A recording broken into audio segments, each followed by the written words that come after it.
оваа трибина сакавме граѓаните, односно лицата со попреченост кои што живеат на територија на општина Велес, меѓутоа и на околните територии на руралните општини Велес, Росоман, Градско и Лозово, да ги запознаеме со можноста дека доколку им е нарушено некакво право во однос на здравствената заштита,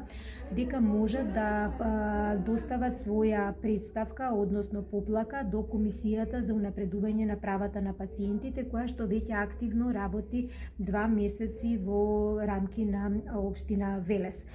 Преку оваа трибина сакавме на самите лица со попреченост, на нивните родители, на нивните старатели,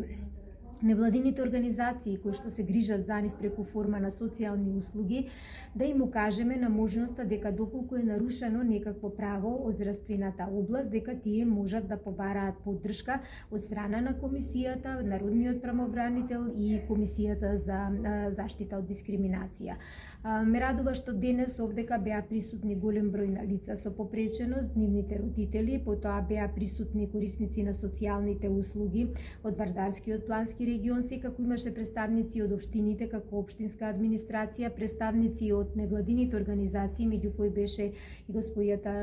Лилија Чолакова Дервишова, која што е председател на Сдруженијето на приватни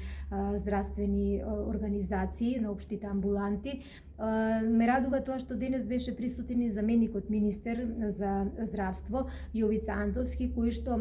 ги презентираше наводите на министерството, бидејќи тие се свесни за сите оние случувања и сите оние потреби кои што ги имаат лицата со попреченост, меѓутоа тој во своето излагање ги нотираше залагањата на министерството за унапредување на правата на лицата со попреченост, конкретно еве банското и климатската рехабилитација. Тој напомена дека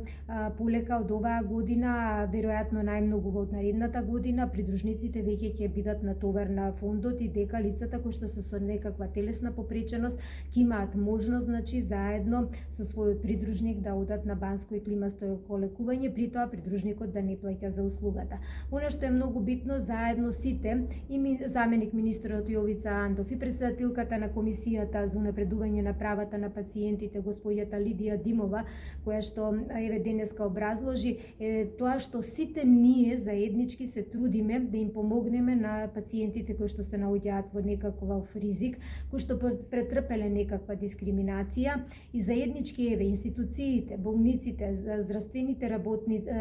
организации, здравствените работници, сите многу повеќе да делуваат на нивната едукација, на прифатот и на третманот на лицата со попреченост како пациенти во здравствениот систем и можноста да им се понуди подобра здравствена заштита.